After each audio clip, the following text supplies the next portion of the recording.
Sa banal at dakilang pangalan po ng ating nag-iisa, buhay at napakadakilang Diyos na ating tagapagligtas, na walang iba kung hindi ang ating Panginoong Hesukristo, ako po ay bumabati sa inyong lahat ng kapayapaan.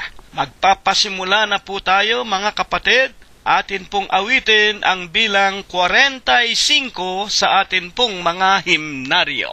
Ang liwanag ng pananampalataya na biyaya sa atin ng Diyos na Ama. Tanggapin sa puso at maging pag-asa.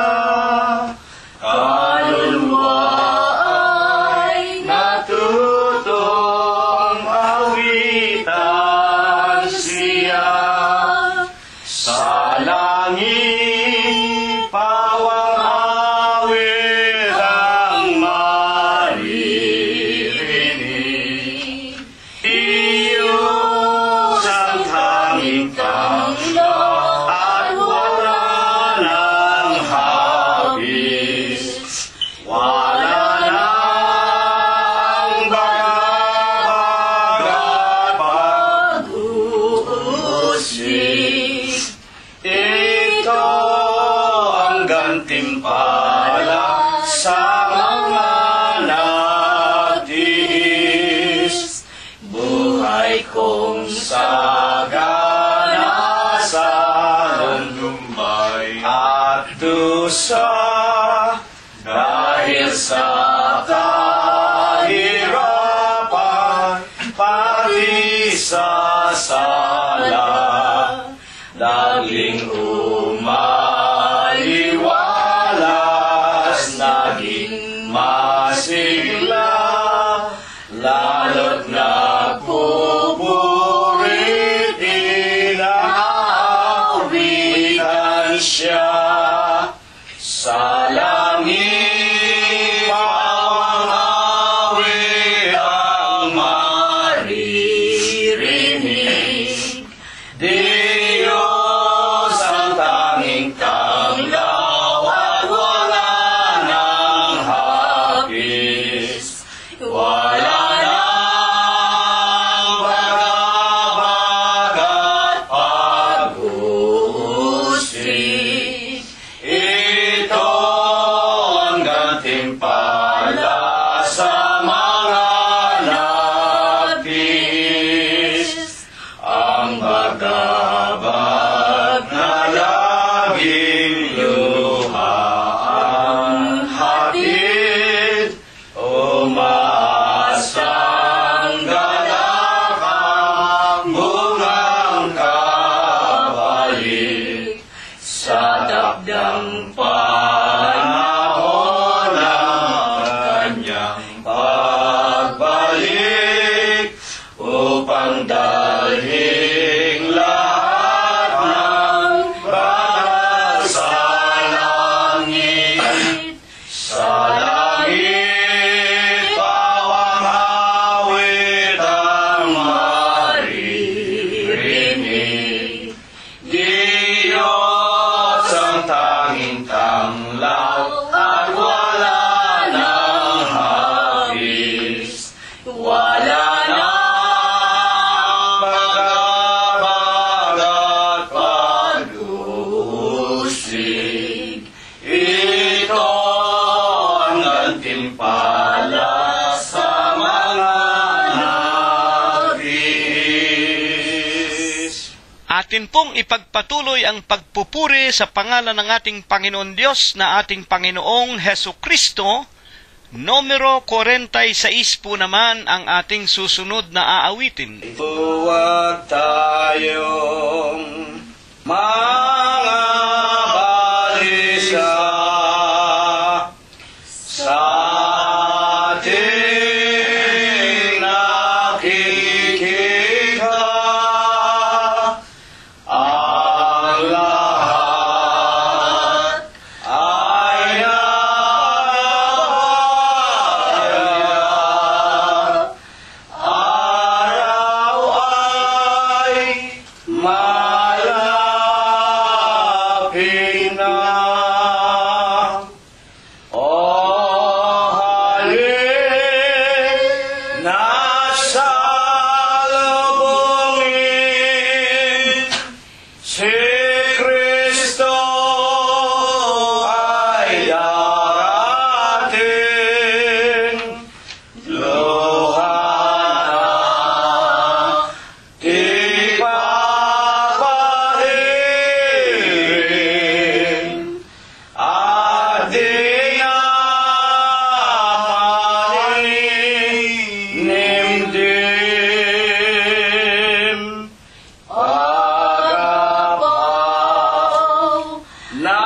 ng kasamaan,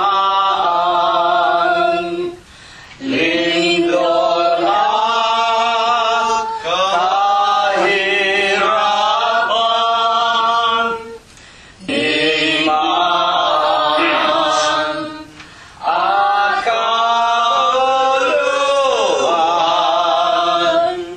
tanda ng kawakasan. O halina't salubungin si Kristo ay darating. Buhay natin papahin, ating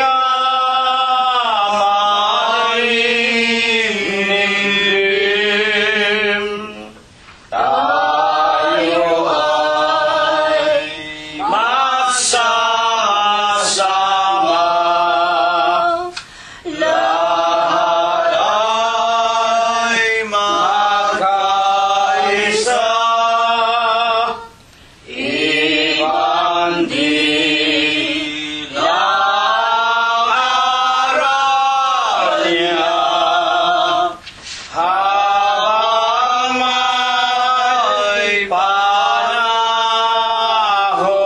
pa. O halina't salubungin si Kristo ay darating. Luha natin papahirin, ating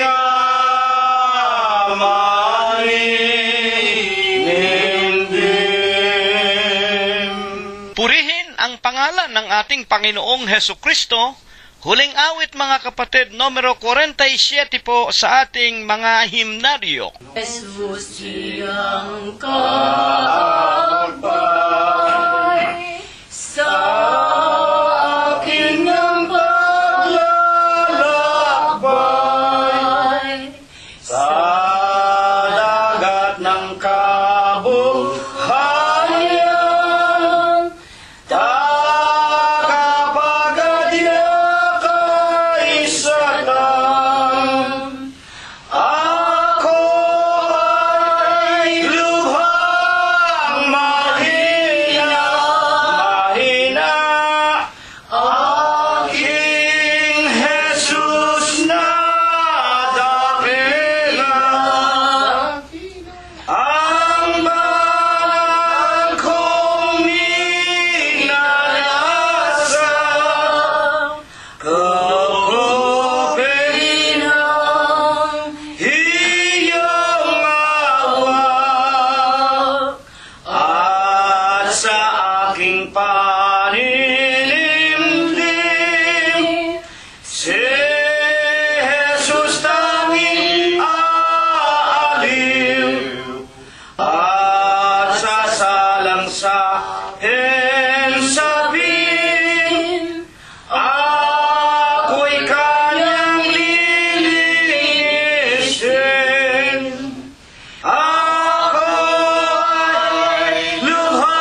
pangalan po ng ating Panginoong Hesu Kristo, ako po ay bumabati sa inyong lahat ng kapayapaan. Purihin ang pangalan ng Diyos. Purihin ninyo ang Panginoon.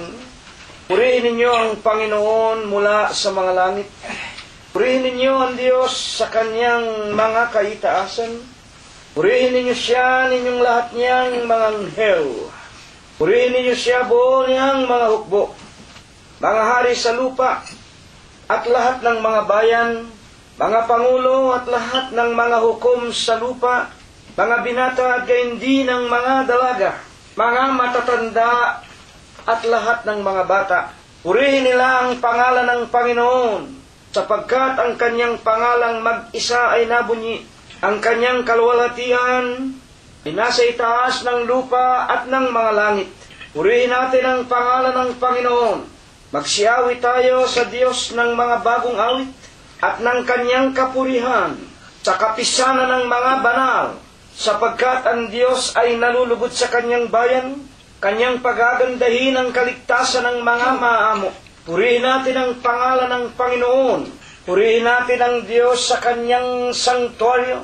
Purihin natin siya sa langit ng kanyang kapangyarihan. Purihin natin ang Diyos dahil sa kanyang mga makapangyarihang gawa. Purihin natin ang Panginoon ayon sa kanyang marilag na mga kadakilaan at purihin ng lahat ng mga bagay na may hininga.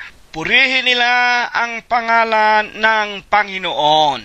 Mga minamahal, mga iginagalang, mga pinagpipitaganan po naming mga tagapakinig, sa lahat po ng ating mga magulang, sa ating mga kabyak ng puso, sa ating mga anak, mga manugang, mga apo, kasangbahay at mga kamag-anakan sa laman. Charity begins at home. Binabati po natin ang lahat ng ating mga minamahal sa buhay. Binabati natin ang ating mga kaibigan na hindi po nangagsasawa sa mga pakikipagkaisa sa atin sa ganito pong mga banal at mga dakilang layunin na tayo po ay makapagpatuloy na pumupuri, sumasamba, lumuluwalhati, nakikinig ng kanyang mga banal at dalisay na mga aral at palatuntunan, na kung ito po ay ating isa sa kabuhayan, ito ang magbibigay sa bawat isa sa atin ng buhay na walang hanggan. Binabati din naman natin ang lahat ng ating mga kapwa-kapatiran sa loob ng Iglesia ng Diyos kay Kristo Jesus, magmula doon sa ating inang bayan sa Pilipinas, at hindi po kakaunti ang mga nangangalat sa malalayong iba't ibang dako nitong napakagulo at mandarayang sanlibutan. Dumatal po tayong muli sa panibagong Huwebes ng gabi nitong ating mga buhay. Ngayon po ay Mayo 23, 2013. Minsan pa'y inaanyayahan tayo ng Diyos na atin pong gunitain ang ating mga lakad.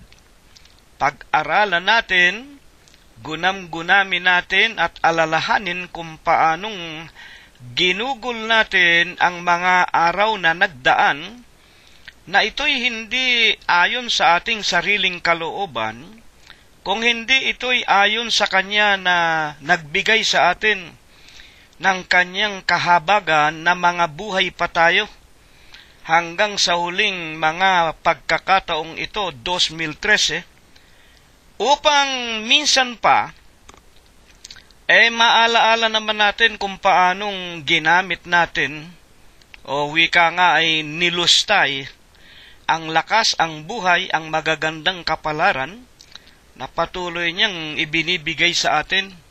At sapagkat nalalaman natin hanggang ngayon tayong lahat, hindi pa rin tayo nakakaabot sa kaluwalhatian ng Diyos. Kautangan natin na atin pong suklian ang Kanyang pag-ibig ng kapwa pag-ibig. Ang wika nga po sa salita ng mga Kastila, amor si paga con amor, pag-ibig sa kapwa pag-ibig.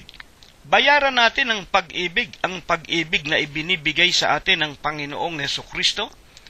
At hindi naman po nangangahulugan na babayaran natin siya ng napakamalaking halaga ng halimbawa, mga salapi, ari-arian, o anumang ritual, sapagkat nasusulat po ang Diyos hindi nangangailangan ng ritual. Ang Diyos ay hindi tulad ng isang bagay na kailangan pang buhatin, ipagprosesyon, turukan ng kandila.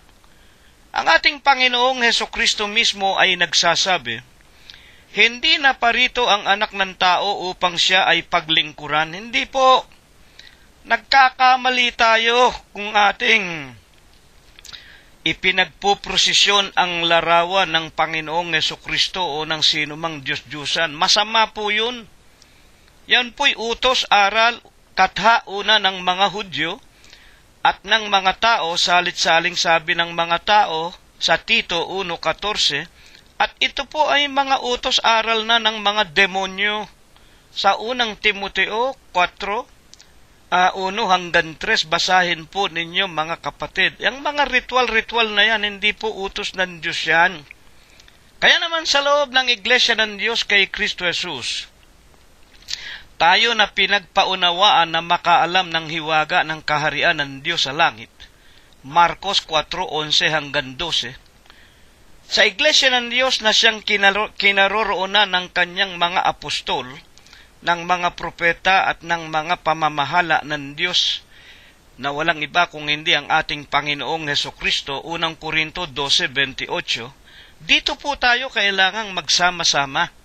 Ito po ang kanyang banal na katawan, ang kanyang banal na iglesia, na binayaran niya ng dugo doon sa bundok ng Kalbaryo para tayo na mga miyembro ay magkaroon ng katubusan at kapatawaran ng ating mga kasalanan, mga kapatid. Aklat ng mga gawa, 20:28 at Kolosos 1:14.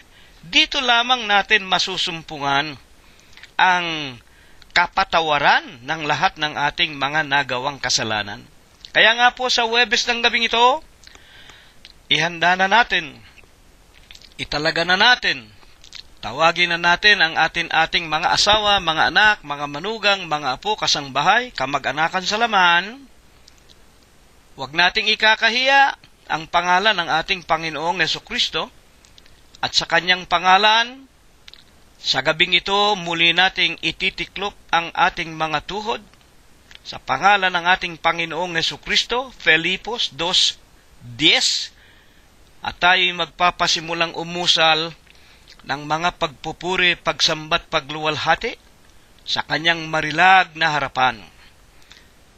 Dakilang Panginoon po naming Diyos, Amang banal na lubha kapong kagalang-galang, ikaw ay Diyos na sadyang kapita-pitagad. Nag-iisa ka pong Diyos na buhay, ang may-ari, lumalang ng lahat ng mga bagay. Ang pinakamakapangyarihan ka po sa lahat. Amang banal, na napakadakila mo sa iyong pag-ibig. Napakamakapangyarihan ka sa iyong kapangyarihan. Datapwat ikaw po ay Diyos na napakabanayad sa iyong mga kagalitan. Sa pangalan mo pong Kristo Jesus, itinitiklop namin muli ang aming mga tuhod. Kahit na po kami nag-iisa, dadalawa o tatatlo, kami man ang pinakakakaunti sa bilang sa silong ng aming mga dampang tahanan. Hindi po namin ginagawang dahilan upang hindi namin maipagpatuloy ang tunay na dahilan kung bakit kami po ay nilalang mo sa ibabaw ng sanglibutan. Amang banal, sa Huwebes po ng gabing ito, tanggapin mo po ang aming mga tao sa pusong mga pagpapasalamat. Maraming salamat, Panginoon. Maraming mga araw ang muli mo pong pinalipas sa buhay naming mga magkakapatid, mag-aanak at mga magkakaibigan sa iyong banal na iglesia. Salamat po, hindi mo kami binawian ng aming mga hiram na buhay.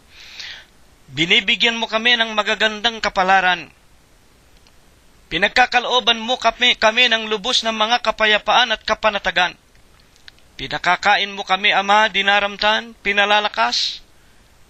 Pinagagaling mo rin ang aming mga lupang pangangatawan. At higit sa lahat, maraming salamat po.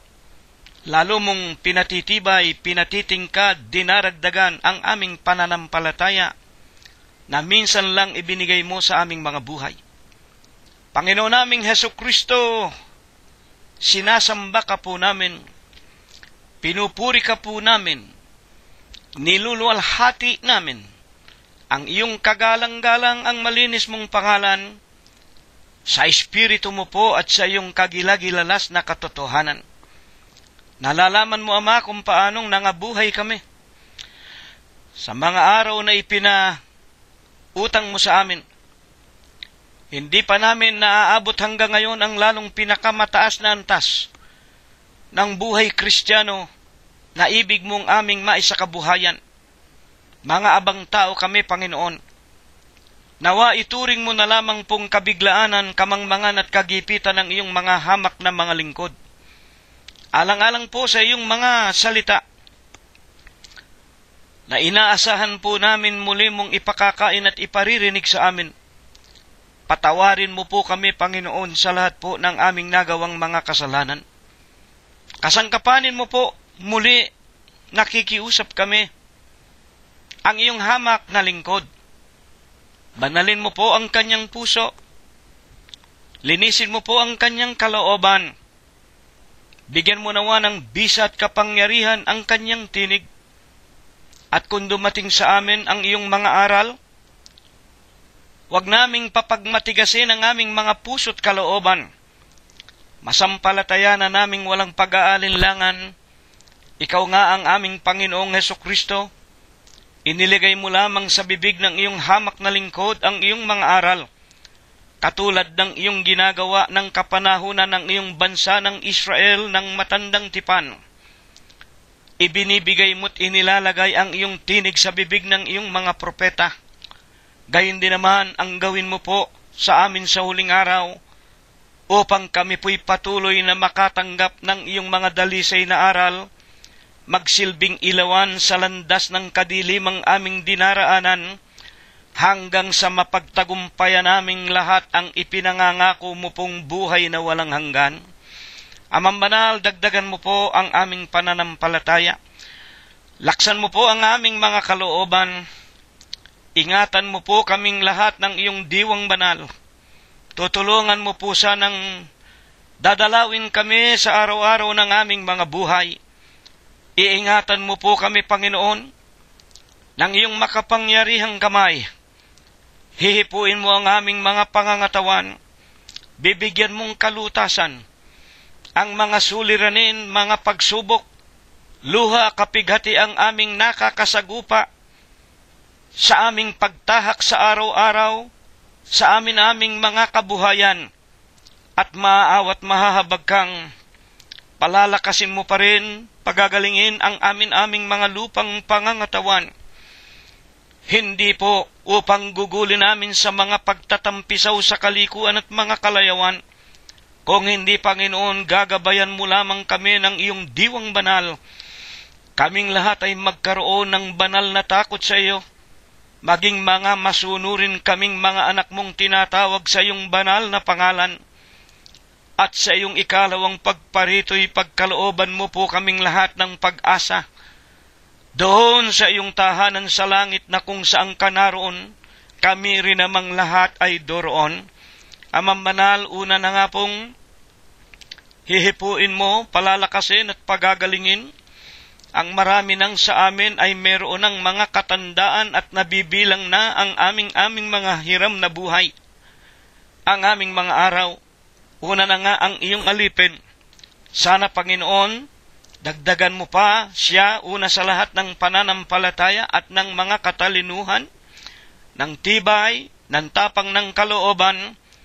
Tulungan mo pong maragdagan pa ang kanyang araw upang lalong aming maipaglingkod sa iyo at maipahayag ang iyong kagilagilalas na kaliwanagan hindi lamang sa aming mga tahanan, Kung baga maaari hanggang sa mas maraming mga taong hanggang ngayon nagbubulag-bulagan at nagbibingi-bingihan, Ama naming Diyos, nabubuhay pa rin sa maraming mga liko at mga maling mga aral, sila man sana'y pasinagan ng iyong katotohanan sa pagkasangkapan mo sa iyong mga hamak na walang kabuluhan mo pong mga alipin sa iyong banal na tahanan.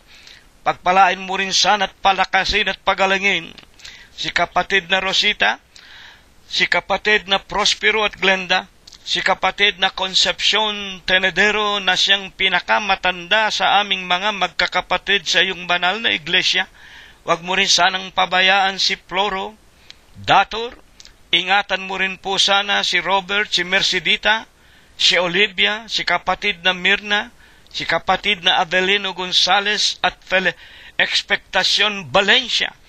Panginoon, kabing mga may katandaan na sa gulang, inaasahan naming iingatan mo po't papatnubayan at hindi mo rin sana pababayaan ang lahat ng aming mga anak, mga manugang, mga apot, mga minamahal sa buhay na meron pang mga kabataan, higit na nga silang lahat na nangangalat sa ibabaw nitong magulot mandarayang sanglibutan upang humanap ng kakainin sa araw-araw. Ama, wag mo sanang pababayaan si Emmanuel, si Bobby, si Noel, si Ruth at si Joel.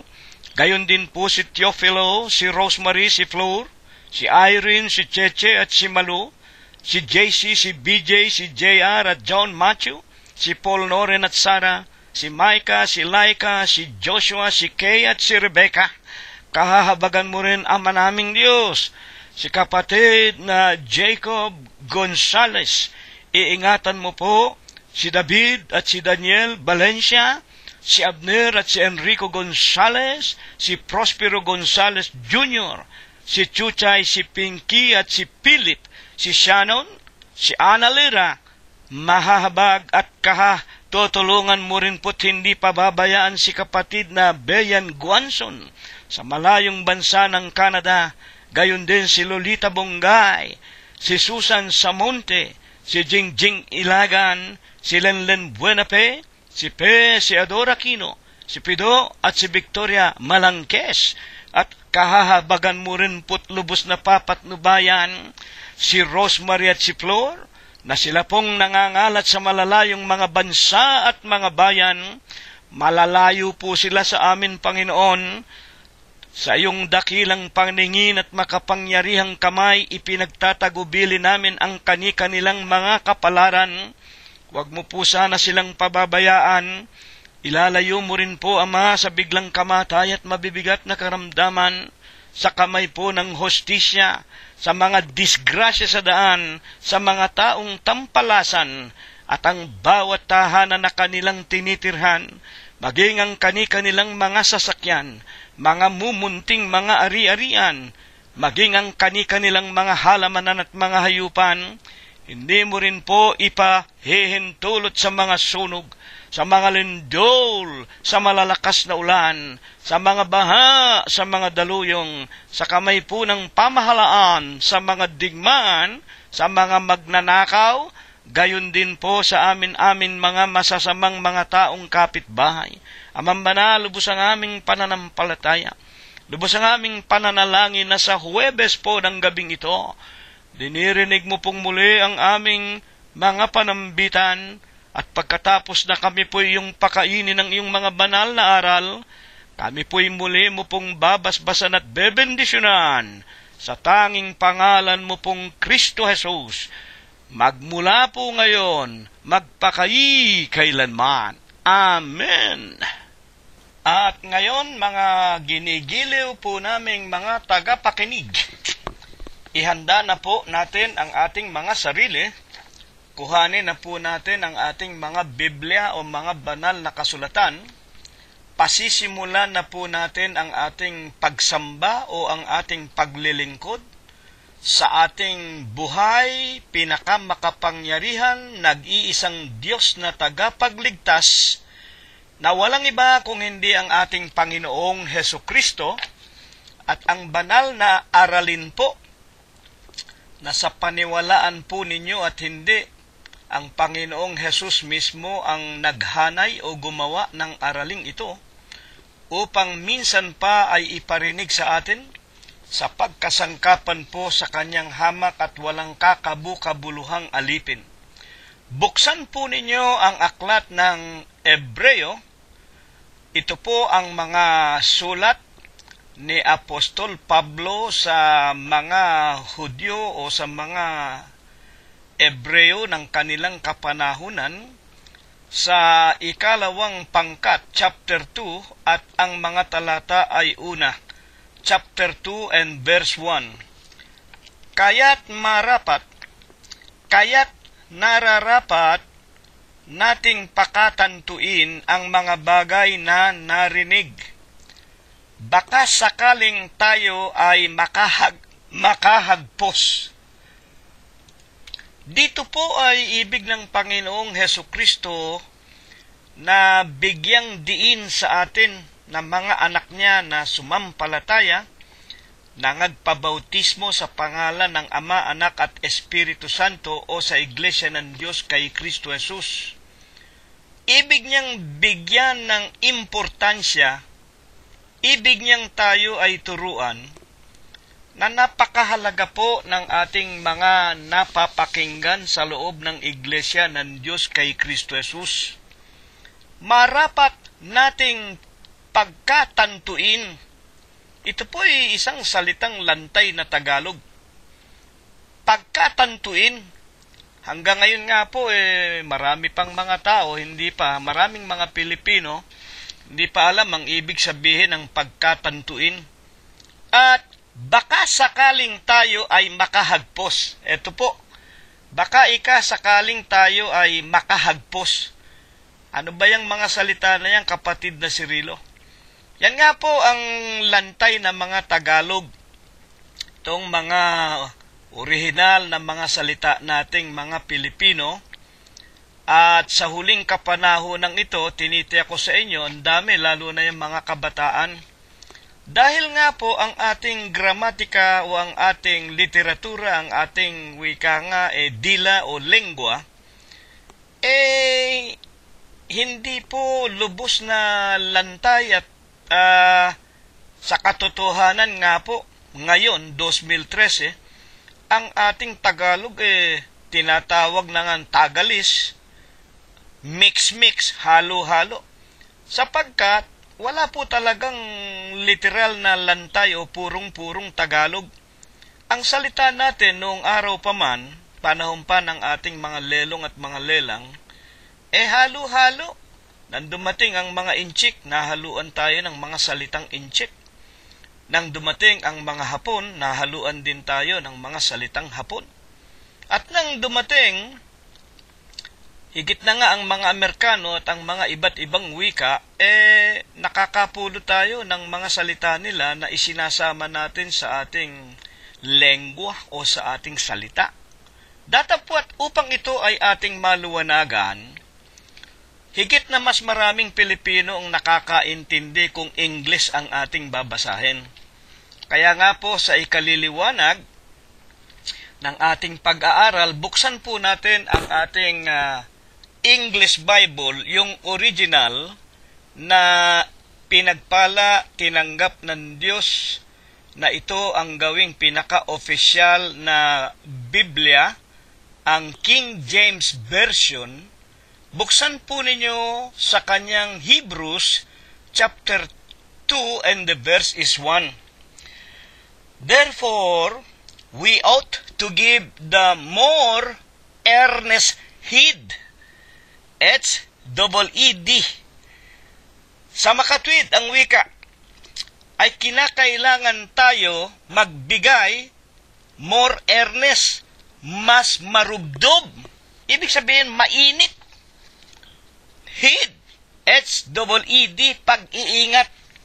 Kaya kung liliwanagin ang unang bahagi ng Hebreo 2.1 sa ating mga Pilipino, kaya't nararapat nating bigyan ng marubdob, mainit, superlative, na na pag-iingat. Ang alin? ang mga bagay na ating narinig. Sa makatuwid, ngayon po maliwanag na kailangan marubdob, mainit, bigyan natin ng lubos na pagpapatibay at pag-iingat. Alin? Yung mga narinig natin. Alin nga po bagay ang ating mga narinig? Ang pinag-uusapan po natin dito, kaligtasan ng ating mga kaluluwa. Spiritual things, banal na bagay po para sa kaligtasan sa kaluluwa natin na mga nakikinig. At alam natin yan, ang walang katapusan na pinakikinggan natin, binabasa sa mga Biblia natin, at tuwing araw ng Huwebes at Linggo, pinakikinggan natin, maging sa mga Facebook at sa mga YouTube sa ating pangangaral ng ebanghelyo o propaganda, yan po ay mga salita ng Diyos. Yung atin daw pong napapakinggan ng mga aral, salita ng Diyos na banal, matuwid at mabuti, kailangan daw po ipag-ukulan natin ng mas marubdob, mas maingat na pag-iingat. Pag-uukulan natin ng tao sa ating mga puso na pag-iingat. Bakit daw po? Baka sakaling tayo ay makahagpos. Yung salitang makahagpos, mahirap ding intindihin yan. Bagaman sa literal na pananalita nating mga Pilipino, yung sa salita nating mga Islang, baka makadulas, baka makawala, baka makalimot tayo, ang ibig lang sabihin. Yun din po ang ibig sabihin. Pero sa English, basahin natin. Hebrew, chapter 2 and the verse is 1. Lest at any time, we should let them sleep. Ayan, baka makadulas. Baka sa anumang paraan, sa anumang oras, yung napakinggan natin, yung ebanghelyo, yung salita ng Panginoong Jesucristo, baka ito makadulas. Baka makalampas, baka ito'y makawala. Ang ibig sabihin, baka ito'y mawalan ng saysay. Ngayon, napakaliwanag na. Kaya't marubdob nating pag-ukulan ng buong pansin. Ang ibig lamang sabihin ng pag-iingat, ang mga narinig natin, alin ang ebanghelyo ng Panginoong Hesukristo, ang kanyang salita at mga aral. Bakit? Baka makadulas, baka makalampas, baka makawala, baka mawala ng kahulugan o kabuluhan sa atin ng mga magkakapatid.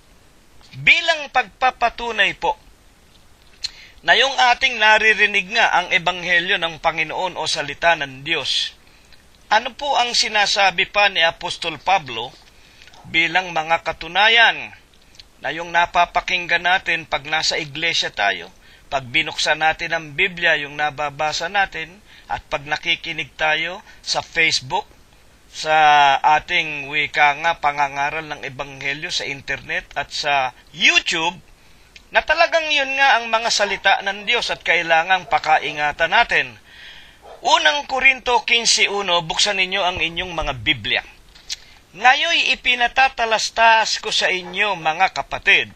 Makinig tayo mabuti, Ipinatatalastas ko sa inyo ang ebanghelyo na sa inyo ay aking ipinangaral, na inyo namang tinanggap, na siya naman ninyong pinananatilihan. Sa makatuwid, ebanghelyo ng Panginoong Jesucristo yung ating napakinggan, dapat nating iingatan na huwag makalampas, huwag mawala ng kabuluhan sa ating mga mga buhay.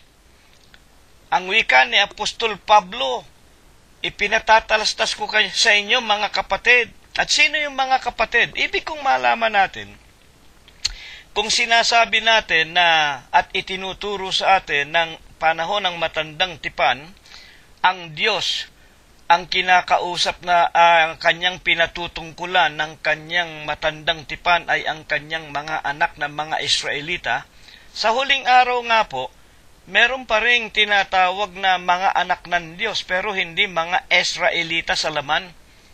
Tayo na nga po ang kinakausap dito ni Apostol Pablo na nagpabautismo sa pangalan ng Ama, Anak at Espiritu Santo nang mapakinggan natin ang ebanghelyong ito na itinuro sa atin, binasa natin, ipinarinig sa atin sa pamamagitan ng mga wika nga itinatayo ng Diyos sa loob ng kanyang iglesia, sa iglesia ng Diyos kay Kristo Jesus para basahin sa atin.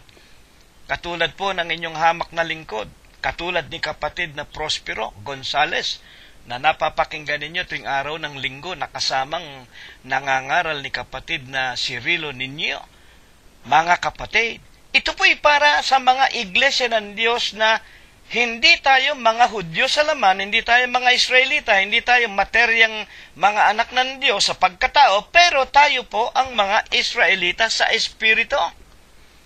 Galatias, sa kanya pong 3:29, umpisahan ninyo sa 25, ang mga kautusan ni Moses, ito ang nagdala sa atin sa ating Panginoong Hesukristo para tayo maging mga anak niya. Ang mga nangabautismuhan sa ating Panginoong Hesukristo, mga kapatid at mga magulang, ang wika ng banal na kasulatan 3:29, at kung kayo ay nanga kay Kristo Jesus, nabautismuhan kayo, ang ibig sabihin, kayo nga ang mga binhi, mga anak ni Abraham at mga tagapagmana ng pangako. Kaya nga doon din ay sinasabi ni Apostol Pablo, wala nang Hudyo, wala nang Griego, wala nang Incheck, wala nang Pilipino, ang lahat ay pare-pareho na sapagkat ang bawat na bautismuhan kay Kristo Jesus. Sa Iglesia ng Diyos kay Kristo Jesus, ang pagkatao natin, tayo ang bagong tao, tayo ang katawan ni Kristo, ang ulo ng atin katawan o ang ulo ng katawan o ng Iglesia ng Diyos kay Kristo Jesus, ang Panginoong Hesukristo, tayo pong lahat bahagi ng katawan. Sa makatwid, ito nga pong itinuturo't iniaaral sa atin, hindi po ito para sa ibang relihiyon. Makinig kayong mabuti. Dito ang mga diretsyong pangangaral ng bagong tipan sa mga Israelita sa Espiritu, sa mga iglesia ng Diyos kay Kristo Jesus. At kung bakit ito ipinahayag sa inyo ng mga nakikinig ng mga Katoliko at mga Protestante, sapagkat ibig din po ng Diyos na kayo'y hanguin sa mga likong mga aral, katha ng mga Hudyo, utos ng mga tao, aral ng mga demonyo. At sa amin ipinagkaloob ang tinatawag na katungkulan upang sa pamamagitan ng iglesia, basahin ninyo, unang Pedro 2:9 hanggang 10, kami na noong araw hindi kami anak ng Diyos, kami na noong araw hindi kami bahagi sa pagliligtas ng Diyos, wala kaming Diyos noong araw, nang kami mga iglesia ni Manalo pa, nang kami mga iglesia ng tao, nang kami mga iglesia apostolika, katolika, romana pa, nang kami wala pang nakikilalang iglesia ng Diyos. Dadapwat ngayon kami makaharing pagkasaserdote, bansang banal, bayang pag-aaring sarili ng Diyos, ang aming katungkulan upang ipahayag sa lahat ng tao ang kagilagilalas na kalwalhatian, karunungan at kapangyarihan ng Diyos na tumawag sa amin mula sa pagiging Katoliko at mga iglesia ng tao, inilagay kami sa kanyang kagilagilalas na kaliwanagan. Kaya naman, upang ngayon sa pamamagitan ng iglesia, sa Efeso po, 3:10. Ano ba ang iglesia? Iglesia ng Diyos kay Kristo Jesus, unang Tesalonica 2:14, ay maipakilala sa sangkalangitan at sa lahat ng kapangyarihan, mga magulang, ang kapuspusan ng karunungan ng Diyos. Ang iglesia po ng Diyos, kami ang tagapangaral. Sa tanggapin ninyo o hindi, pagtawanan ninyo kami o hindi, hindi kami nagtataka, sapagkat ganyan din ang sinabi ng mga propeta at ng mga apostol. Panginoon, isinugo mo kami sa mga tao, pero sino ang sa amin ay nakinig? Pinagpapapatay kami, pinagtatatawanan kami. Nagaganap din naman sa amin ang sinasabi ng Panginoong Hesukristo, ang alipin, hindi hihigit sa kanyang Panginoon. Kung ang Panginoon nagturo ng buhay na walang hanggan at ng kaligtasan, ipinagsakdal sa mga hukuman, sinampal, nilurhan, pinutungan ng koronang tinik, pinako sa cross. Gayon din ang mga iglesia ng Diyos sa huling araw. At nangakahanda kami sa ganitong mga pag-uusig sapagkat ang buhay naming ito'y nakatalaga upang aming gampanan ang banal na kadahilanan kung bakit kami nilalang ng Diyos at inilagay sa kanyang banal na iglesia. Kaya naman, napakaliwanag po ng ating pag-aaral. Nararapat nating marubdob na pakaingatan, pakatantuin ang tinatawag na ebanghelyo na ating napapakinggan. Bakit? Napakahalaga po. Ano ang wika ni Apostol Pablo? Baka tayo ay makahagpos. Ang ibig sabihin, baka mawala ng kasaysayan. Yung tinanggap natin, yung napakinggan natin na ebanghelyo, yung pananampalataya natin, napakahalaga po. Alin po baga itong ebanghelyo? Makinig tayong mabuti, sapagkat sinabi ni Apostol Pablo, unang Korinto 15:1, ngayon ipinatatalastas ko sa inyo mga kapatid, ang ebanghelyo na sa inyo'y aking ipinangaral, na inyo namang tinanggap, na siya naman ninyong pinananatilihan. Tayo ang tinutukoy dito sa iglesia ng Diyos kay Kristo Jesus. Ang tanong natin, alin po baga itong ebanghelyo na itinuro o ipinangaral ni Apostol Pablo at ng iba pang mga apostol? Una na nga, yung 12 apostol, na nang si Judas Iscariote nga ay mag-suicide, alam natin ang kasaysayan, ipinalit ang matandang banal na ang pangalan Matias upang mabuo muli ang bilang ng mga mangangaral sa unang-unang iglesyang itinayo sa siyudad ng Jerusalem ng Judea. Alin itong ipinangangaral nila na ebanghelyo? Buksan po natin ang ipinakikilala din ni Apostol Pablo 1:8. Datapwat, makinig tayong mabuti, ang tanong natin, alin ba itong ipinangaral sa atin ni Apostol Pablo? Datapwat kahit na kami, kahit daw sila ng mga apostol, nasaan ba mga apostol? Matagal na pong mga patay. Kahit na kami, isang anghel na mula sa langit, alin yung anghel na galing sa langit? Yun ang mga maluwalhati na isinusugo ng Diyos sa lupa. Katulad ni Anghel Gabriel, natatandaan ninyo ang ating mga pag-aaral, nang isugo si Anghel Gabriel kay Birhen Maria upang pagsabihan siya na siya'y lilimliman ng Espiritu Santo. Datapwat kahit na kami, mga apostol na matagal nang patay sa panahon natin ngayon, o mga anghel na galing sa langit, o maluwalhating anghel, maski na si Gabriel, ang mangaral, ang ibig sabihin, kahit na kami, mga patay na, mabuhay kaming muli, at magsugo man ang Diyos ng isang anghel na mula sa langit tulad ni Gabriel, ang mangaral sa inyo, mangangaral sa inyo, ng anumang ebanghelyo na iba sa aming ipinangangaral sa inyo ay maitakwil. Sa Ingles, let it be a course, itakwil ninyo. Sa makatwid, alin yung ebanghelyo na itinuro sa atin ng mga apostol na kamukha ni Apostol Pablo? Iyon po ang iisa at tunay na ebanghelyo. Bakit po? Sinabi nga ni Apostol Pablo sa Galatias 1:8 at inulit pa uli, 1:19. Kahit na kami, anghel na maluwalhati galing sa langit, mangaral sa inyo ng ibang ebanghelyo. Sa makatwid, merong ebanghelyo. Yung itinuro sa atin, hindi iba. It is not other gospel. Yung itinuro sa atin, the only gospel. Ang iisa, uniko, sa Kastila, nag-iisa na ebanghelyo. Yan lang ang tinatawag na katotohanan. Ang wika nga ng Panginoon, ligtas kayo.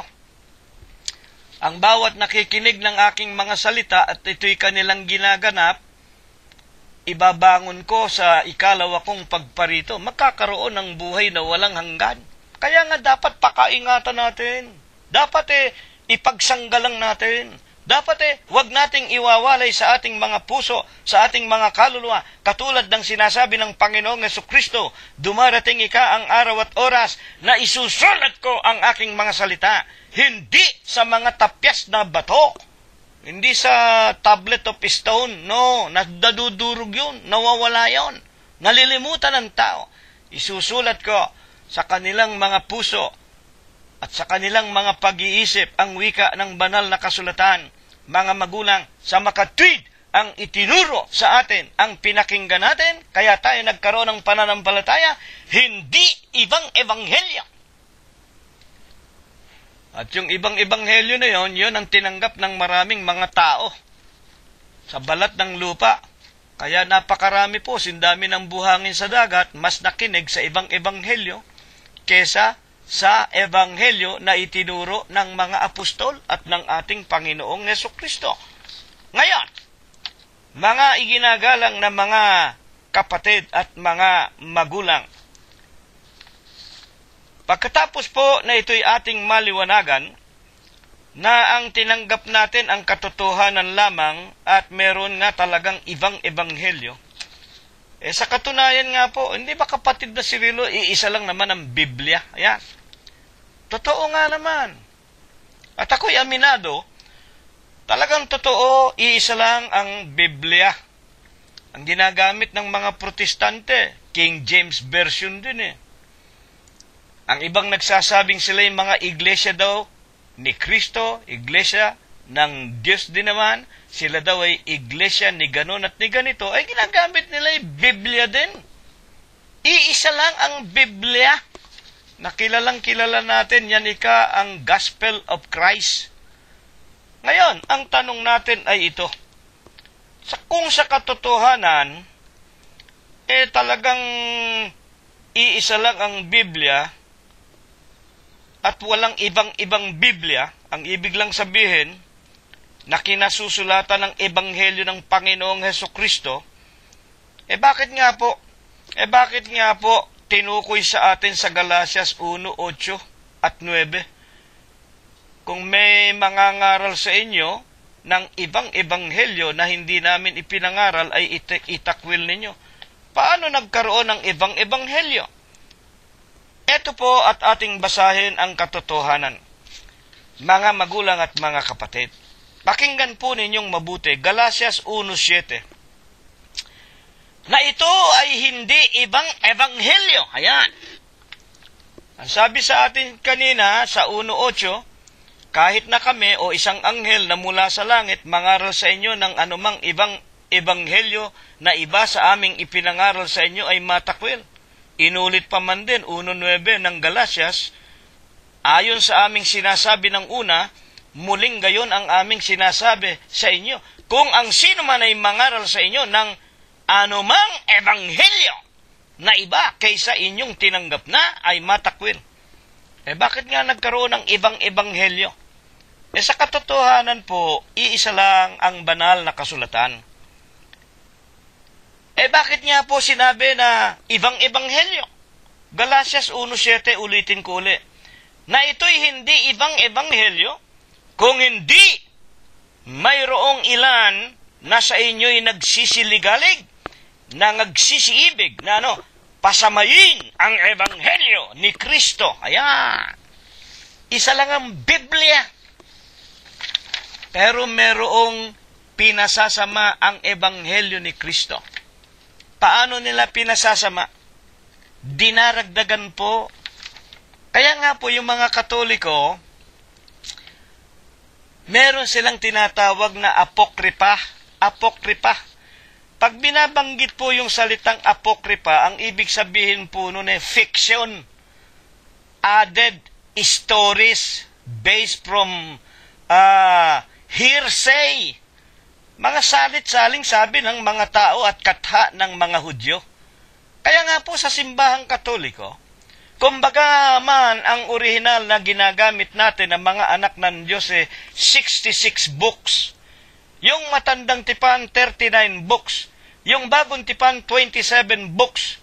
Original, it's sum total to 66 book at yun lang ang pinag-utos ng Diyos na dapat nating pagsaligan ang ating pananampalataya, ang Iglesia Apostolika Katolika Romana, maraming idinagdag. Meron silang Gospel of Maria, ayan, no? Pumanik daw si Maria sa langit. Meron silang Gospel of Mary Magdalene, si Maria Magdalena daw santa ng mga patutot. Meron silang kung ano-anong mga apokripa, meron pa silang Bell and the Dragon. Wala ka namang mababasa sa Biblia. Sa katunayan, sa Biblia, sa Apokalipsis, ang magdaragdag daragdagan ng sumpa at ng salot Kaya maraming sumpa at salot ang buong sanglibutan. Lalo na nga ang mga bayan na ang namiminuno ay mga Katoliko. Kaya maraming korupsyon, kaya maraming digmaan, kaya maraming patayan, kaya walang pag-ibig sa kapwa ang mga tao. Romanos 3:10-18, walang matuwid, wala. Walang may takot sa Diyos. Mga kapatid, at gayon din naman, ang iba pang pinasasama ang Ebanghelyo ni Kristo, yung mga iglesia ng mga saksi, yung mga Jehova, may sarili silang aklat. Paano pinasasama ang Ebanghelyo ng ating Panginoong Jesucristo ng mga Jehova? Kahit na po sa Bagong Tipan, lahat ng salita ay Diyos. Nilalagay nila Jehova. Sa bagay, sa atin ang nakakaintindi sa iglesia ng Diyos, yung Jehova, sa English, God. Yung Yahweh, sa kanila, mga Hudyo yun. Salita ng mga Hudyo. Pero, mga magulang, ibig palitawin ng mga saksi ni Jehova, pati yung salitang Diyos sa Tagalog, na Bathala o God, ibig nila, Yahweh rin. Yun ang gusto nilang masunod. Ang pangalan ni ng Diyos ay Yahweh. Wala namang masama ron. Pero, dahil nga po, sa tinatawag na mga katotohanan na nasa banal na kasulatan, kailangan po hindi natin babaguhin yon. Ang magdaragdag daragdagan ng salot, at ang magbabawas naman, aalisin naman yun. Inalis nila yung pangalang Iglesia ng Diyos kay Kristo Jesus. Mga magulang, aalisin naman ang pangalan nila. Kung sila yung mga anak ng Diyos, aalisin naman ang pangalan nila sa aklat ng buhay na isinusulat ng Panginoon Diyos sa langit. Hindi rin sila magsisipasok sa kaharian ng langit. At kung sinasabi nila, mga saksi sila ni Jehova, nagbubulaan sila at mga sinungaling. Ang tunay na saksi, una-una yung mga apostol. Ang ibig sabihin ng apostol, mga saksi na nakakita. Mga kapatid at mga magulang. Kung sasabihin nila, saksi sila, hindi naman sila tunay na saksi, sinungaling sila. At kung kasinungalingan, ang itinuturo nila, ang kanilang bahagi, dagat-dagatang nagniningas na apoy at asupre, 21:8 ng Apokalipsis. At merong mga iglesia daw sila ni Kristo. Si Kristo naman ay tao. O binago nila. Ang sinasabi ng banal na kasulatan, ang Panginoong Jesucristo, Diyos na totoo yan at hindi pwedeng maging tao. Nagkatawan tao. Pwede yung bang gawing tao? Pwede yung bang gawing wika nga, pwede bang magkatawan tao tayong mga tao na? Si kapatid na si Rilo, hindi ako pwedeng magsabi sa inyong ako'y nagkatawan tao. Tao na ako Yung Diyos lang ang pwedeng magkatawan tao. Yung hindi tao. Mga kapatid. Kaya nga marami ang wika ni Apostol Pablo 1:7 ng Galacia na ang itinuturo namin sa inyo hindi ibang ebanghelyo. Ito ang katotohanan. Kundi mayroong ilan na sa inyo'y nagsisiligalig na nag-iibig na pasamain ang ebanghelyo ni Kristo. Merong nagdaragdag, merong nagbabawas, pinasasama ang ebanghelyo ng ating Panginoong Jesucristo. Ngayon, ano po ang katunayan na hindi na nga natin dapat pakinggan at panaligan ang ebanghelyo na ipinahahayag ng mga iglesia ng tao na sila yung sinasabi ng Panginoong Jesucristo sa San Mateo 24, sa huling araw, bago maghukom, darating yung mga demonyong mangangaral na yan ang mga bulaang Kristo, yan ang mga bulaang mangangaral. Magsasabi sa inyong, narito ang Kristo, nariyan ang Kristo, huwag kayong magsipakinig sa kanila. Ililigaw nila ang marami. Kumbaga maaari, pati kayo ililigaw. Kaya nga yung mga iglesia ninyo, yung mga obispo ninyong sasabihin paghiwalay kayo sa kanilang pamamahala, sa impyerno kayo. Yung mga obispo ninyong nagsasabi, bigay kayo na ikapo, bigay kayo ng mga kaloob, berde ng matandang kapatid, bigay kayo sa ganito, kawang gawa, kung ano-ano mga salaping mga fundraising, mga magulang, lalayasan ninyo yan. Ang paglilingkod sa Diyos hindi nangangailangan ng ganyang wika nga, sobrang pangangailangan ng salapi. Hindi ninyo sila ipinagmamalas. Ang wika ng Santong Sulat, ang wika ni Apostol Pablo, hindi nila kayo ipinagmamalasakit ang gayong mga apostol, kung hindi ang kanilang sariling tiyan. Hindi kami katulad ng iba. Ipinangangalakal ang ebanghelyo ng ating Panginoong Jesucristo. Ang pagpasok sa langit, libre, mga magulang at mga kapatid. Ngayon, ang atin pong pagpapatuloy pa. Ano nga po baga ang katunayan na hindi na natin kailangan pakinggan yung mga sugong pakunwaring mga wika nga bulaang Kristo na yan. Nagpapakunwaring anghel ng kaliwanagan. Hindi katakataka ang wika ni Pablo. Si Satanas man nagpapakunwaring anghel ng kaliwanagan at ang kanyang mga ministro ay magpakunwaring ministro ng katwiran. Mag-iingat tayo dyan, no? Ano ang katunayan? Talaga hindi na natin kailangan pakinggan yung kanilang mga dagdag, yung kanilang mga bawas sa mga ebanghelyong ipinakikilala nila sa mga tao na pulos kabulaanan at mga kasinungalingan. Isaiah 34:16, inyong saliksikin sa aklat ng Panginoon at inyong basahin, kahit isa sa mga ito'y hindi magkukulang. Walang mangangailangan ng kanyang kasama, sapagkat iniutos ng aking bibig, pinisa ng kanyang espiritu. Sa Biblia na lang tayo, yung pinagtibay, yung King James Version. Yun ang may wika nga, patnubay ng Diyos. Yun ang pinagtibay ng mga unang mga matatakutin sa Diyos noong araw ng kanilang kapanahunan. At kinasangkapan ng Diyos ang haring si Santiago ng Inglaterra. Kung hindi ako nagkakamali, 1611, mga kapatid, halos pagkatapos, ilang taon pagkatapos na sumigaw ang Protestantismo doon sa pintuan ng Universidad ng Wittenberg nang ilagay ni Martin Lutero ang 95 thesis, ang mga kasalaulaan ng mga papa sa Roma at ng mga masasama nilang gawa. Bumangon ang Protestantismo 1520, pagkatapos natuklasan ni John Gutenberg ang tinatawag na printing press. Madaling lumaganap sa buong mundo noon ang ebanghelyo na available noon kaagad sa mga babasahin. At hanggang dumating ang kapanahunan ni King James o ni Haring Santiago ng Inglaterra, kinasangkapan siya upang humanap ng grupo ng mga taong wika nga'y may mga patnubay ng Diyos. Yun ay magkakahiwalayo, inilagay niya sa iba't ibang mga silid. Pagkatapos ipinasulat niya ang kanilang wika nga'y interpretasyon doon sa original na Greek and Hebrew dialect na pinagmulan ng bagong tipan at ng matandang tipan.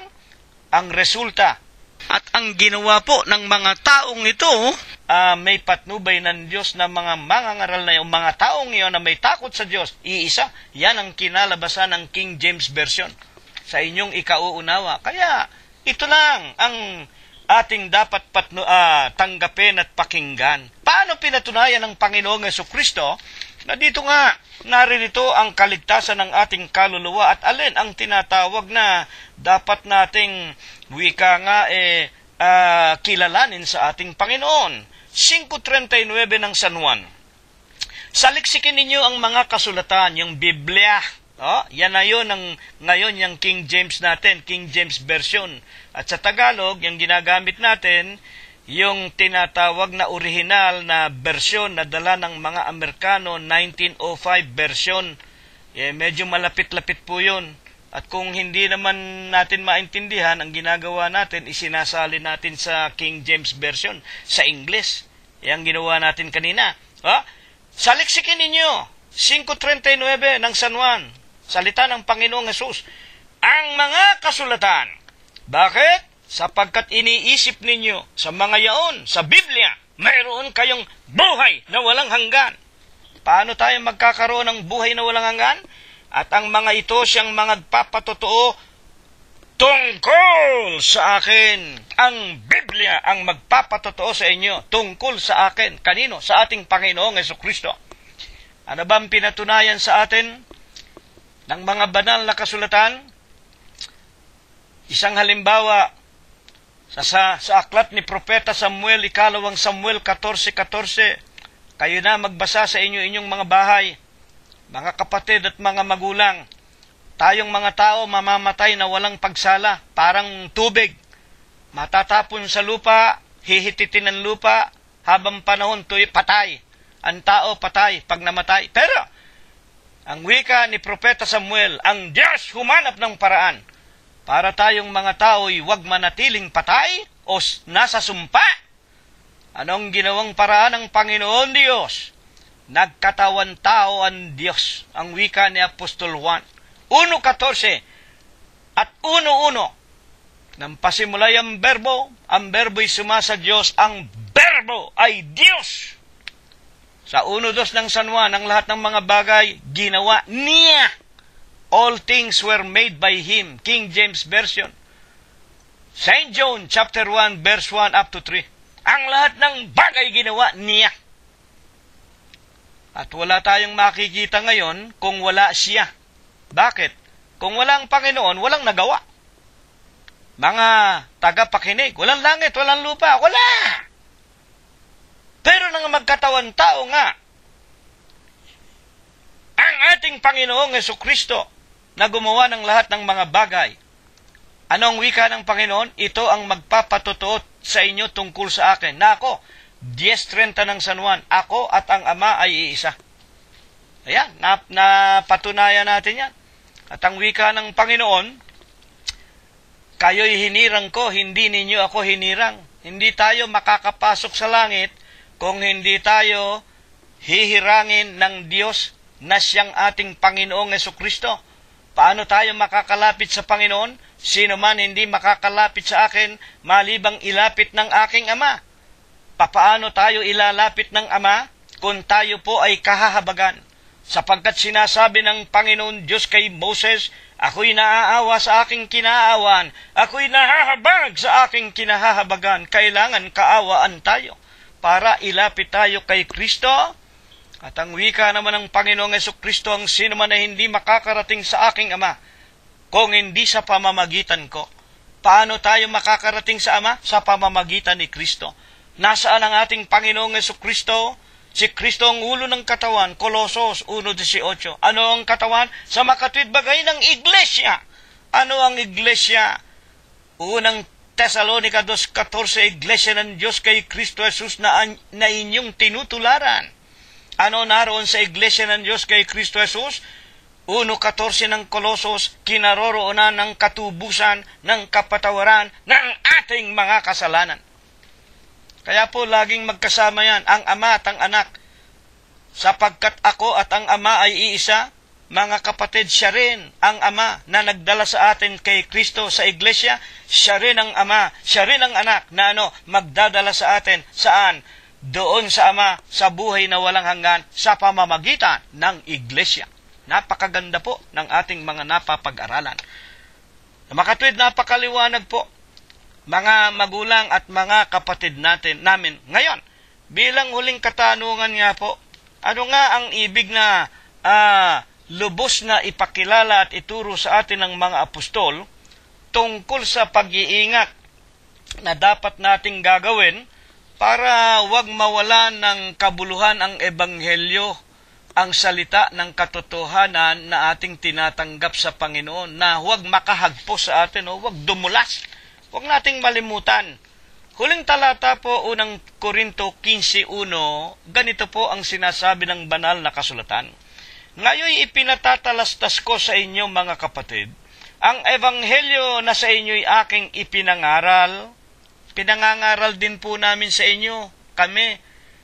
Kinakasangkapan ng Diyos para makarating sa inyo sa pamamagitan ng CD-ROM, sa pamamagitan ng Facebook, ng YouTube, itong ebanghelyo ng Panginoon.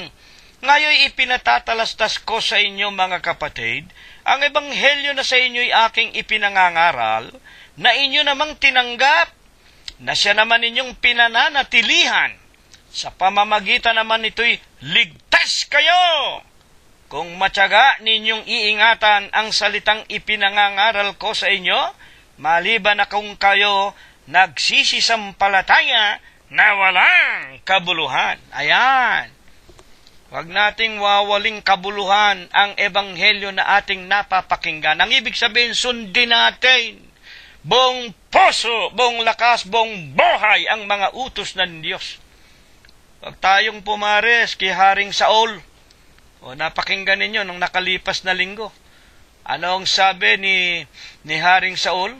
O pinapunta nga ako ng Diyos para patayin lahat, lalaki, babae, bata, matanda, doon sa bayan ng mga Amalekita. Pinatay ko silang lahat, pero iniligtas ko itong hari para patunayang nakubkub ko ang bayan. At ang mga sundalong kasama ko, sinabi niya kay Samuel, sinamsaman.